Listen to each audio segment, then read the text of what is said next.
Welcome to the topic master. तो कैसे हैं आप सब? मैं हूं आशीष पांडे और आप पढ़ रहे हैं एनसीईआरटी क्लास 12 का चैप्टर नंबर 6 जिसे हम बोलते हैं आणविक जैविकी या मॉलिक्यूलर बायोलॉजी। इसको लगभग हमने खत्म कर दिया है, 2 टॉपिक और बचे हुए हैं जिसको हम देख लेंगे। ठीक है, आज हमें द लैब ओपेरॉन की बात करनी है। बहुत ही सिंपल, बहुत ही अच्छा सा टॉपिक है जो बच्चों को समझ में नहीं आता, लेकिन आज के बाद आपको कहीं भी कोई प्रॉब्लम नहीं होगी इस टॉपिक से रिलेटेड। बहुत ही अच्छी तरीके से मैं इसको समझाने वाला हूं। ठीक है, तो चलिए फिर स्टार्ट करते हैं आज के इस लेक्चर को। देखो, मैंने जीन एक्सप्रेशन को पिछले लेक्चर में बताया, थोड़ा सा मैं आपको टच कराऊंगा ताकि आपको ये समझ में आए कि लैक ओपेरॉन को कॉन्सेप्ट आता कहां से, और इस ओपेरॉन को हम लैक ओपेरॉन ही क्यों बोलते हैं ये भी मैं आपको बताऊंगा। ठीक है, देखो, एक डीएनए में कई तरीके की जीन होती हैं। कुछ जीन ऐसी होती हैं जिनको कंट्रोल किया जाता है। किसके जरिए कंट्रोल किया जाता है? रेगुलेटर जीन के जरिए। अब ये रेगुलेटर जीन जो होती हैं वो रेगुलेटर प्रोटीन बनाती हैं, और ये प्रोटीन क्या करती हैं? अन्य जीनों को कंट्रोल करती हैं।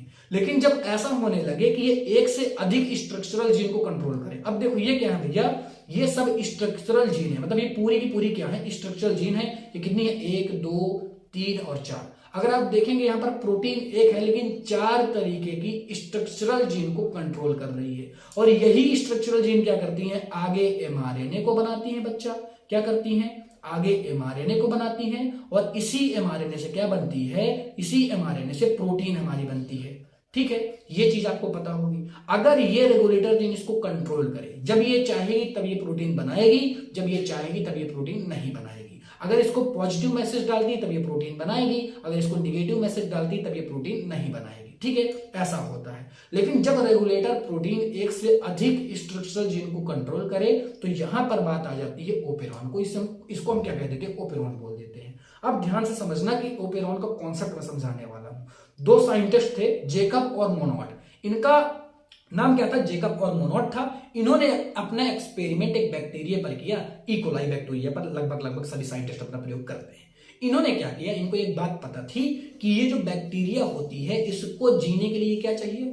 इसको जीने के लिए चाहिए ग्लूकोज। तो इन्होंने क्या किया? इसको ग्लूकोज नहीं दिया, इन्होंने एक बीकर लिया, एक बीकर में इन्होंने लैक्टोज लिया, और लैक्टोज में इस इकोलाई को डाल दिया। कुछ समय बाद इन्होंने देखा कि अभी भी इकोलाई हमारी जिंदा थी। तो इन्होंने देखा यार इकोलाई कैसे जिंदा हो सकती है, भाई लैक्टोज में ग्लूकोज तो होता नहीं है। तो इन्होंने इस चीज को समझाया या समझ पाया इस चीज को कि यहां पर ऐसा हो रहा होगा कि ये जो लैक्टोज है ये ग्लूकोज में ब्रेक हो रहा होगा। मतलब ये जो लैक्टोज है इससे पक्का पक्का क्या बन रहा होगा? ग्लूकोज बन रहा होगा। ये बात इनको पता चली। ठीक है, और डिटेल में इन्होंने स्टडी की और इन्होंने इस चीज को अच्छी तरीके से समझाया, द लैक ओपेरॉन को। अब लैक इन्होंने क्यों कहा भैया, इस चीज को मैं अभी अच्छी तरीके से आपको क्लियर करता हूं, देखना ध्यान से। इन्होंने बताया यहां पर 3 तरीके की जीन है। कौन कौन सी? Lac Z, lac Y, lac A, जो क्या क्या बना रही है? जीपीटी को बना रही है। यहां पर आप स्मॉल लेटर में लिखिएगा अपनी अपनी नोट्स में, क्योंकि एनसीईआरटी में ये स्मॉल लेटर में लिख रखा। ठीक है, ये स्मॉल लेटर में लिख दीजिएगा। जी का मतलब गैलेक्टोसिडेज है, पी का मतलब क्या है? परमिएज है, और टी का मतलब क्या है? ट्रांस एसिटाइलेज है।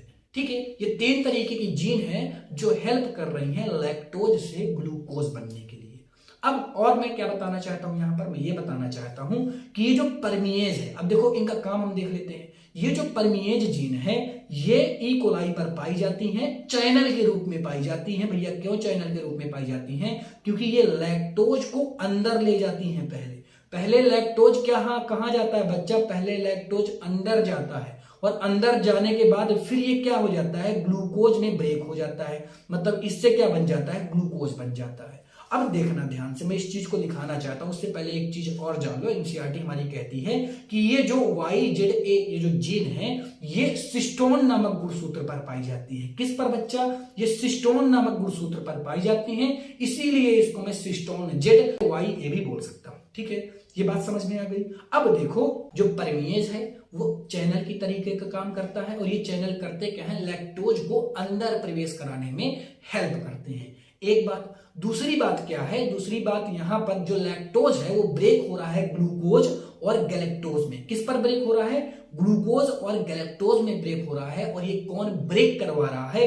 तो यहां पर जो अपने पास सेकंड वाली जीन पाई जा रही है गैलेक्टोसिडेज, बीटा गैलेक्टोसिडेज आता है और लैक्टोज को ग्लूकोज और गैलेक्टोज में तोड़ देता है। ठीक है, ये बात समझ में आ गई होगी। आगे बढ़ते हैं और हम अब ओपेरॉन के कॉन्सेप्ट को समझते हैं। मैंने इसको लैक ओपेरॉन इसलिए कहा बच्चा, क्योंकि यहां पर जो हम मीडियम का यूज कर रहे हैं वो लैक्टोज का यूज कर रहे हैं, इसीलिए इसको मैं क्या बोल देता हूं, इसीलिए इसको मैं लैक ओपेरॉन बोल देता हूं। क्या बोल देता हूं बच्चा, लैक ओपेरॉन बोल देता हूं। उसका सिंपल सा एक रीजन ये है क्योंकि हम लैक्टोज मीडियम का यूज कर रहे हैं।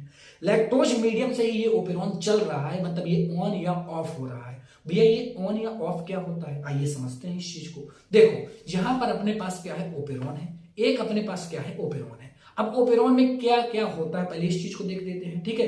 एक होता है अपने पास रेगुलेटर जीन। रेगुलेटर जीन क्या होता है, जो और जीनों को कंट्रोल करता है। अपने पास होता है प्रोमोटर जीन, ऑपरेटर जीन और स्ट्रक्चरल जीन। इतनी सारी चीजें होती हैं। अगर आप यहां पर देखेंगे तो 3 तरीके की स्ट्रक्चरल जीन आपको देखने के लिए मिल जाएंगे और एक रेगुलेटर प्रोटीन है जो इन तीनों को कंट्रोल कर रही है। अब ये कैसे कंट्रोल कर रही होगी, इस प्रोसेस को हमको देखना है।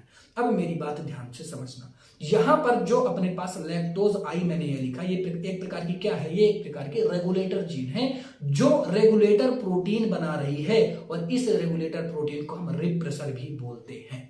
ठीक है, ये बात समझ में आई। अब और समझना, ये जो हमारे पास स्ट्रक्चरल जीन है सभी को पता है, ये एमआरएनए बनाती है। ये सभी एमआरएनए बनाएंगी और ये सभी एमआरएनए मिलकर प्रोटीन का निर्माण करते हैं। ये कौन कौन सी प्रोटीन बनाते हैं भैया, ये बनाते हैं जीपीटी, जो कि अभी अभी मैंने आपको बताया। ठीक है, ये तीनों तरीके की प्रोटीन, ये पूरा एक ओपेरॉन में चलता रहता है। अब हमें बताना है ओपेरॉन कैसे ऑन होता है, कैसे ऑफ होता है, कैसे ये वर्क करता है।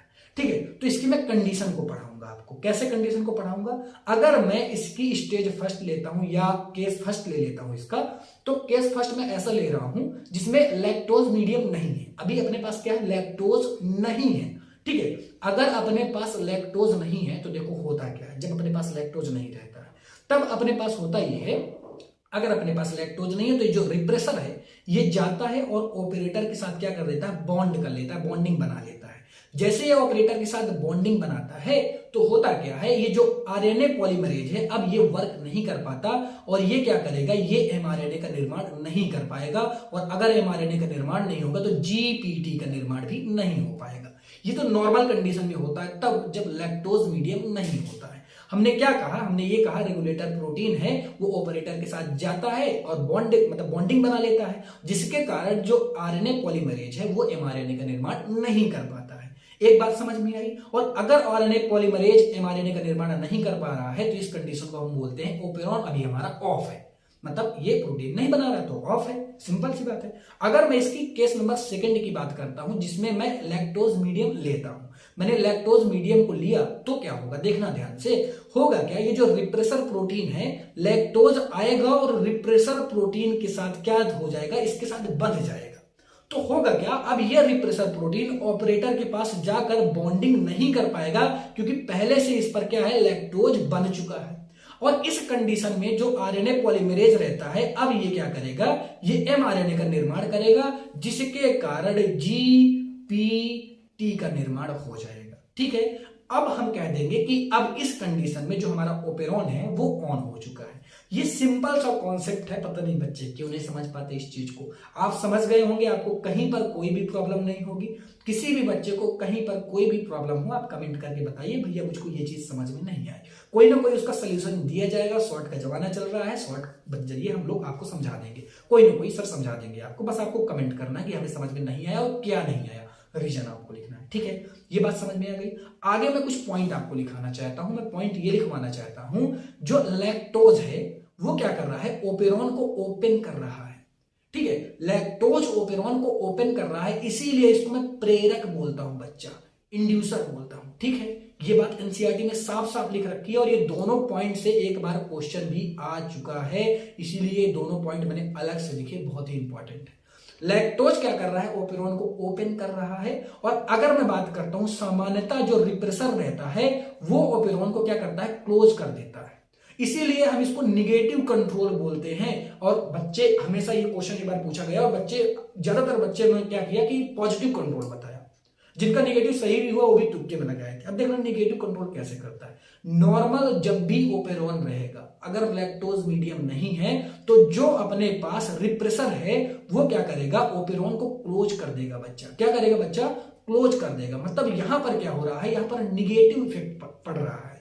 लेकिन जब अपना लैक्टोज आता है तब ये ओपेरॉन क्लोज नहीं होता है, तब ये ओपन होता है। यानी मैं कहना चाहता हूं कि सामान्यतः सामान्य स्थिति पर जब लैक्टोज नहीं है तो रिप्रेसर जो रहता है वो ओपेरॉन को क्लोज करे रहता है। इसको हम नेगेटिव कंट्रोल बोलते हैं।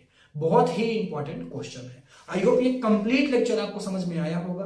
कहीं पर किसी भी बच्चे को कोई भी प्रॉब्लम नहीं होगी और ऐसे ही चैप्टर को पढ़ते रहिए। कहीं पर कोई प्रॉब्लम हो तो कमेंट करिए। मिलता हूं मैं आपसे नेक्स्ट लेक्चर पर। Thank you so much for watching. Tata bye.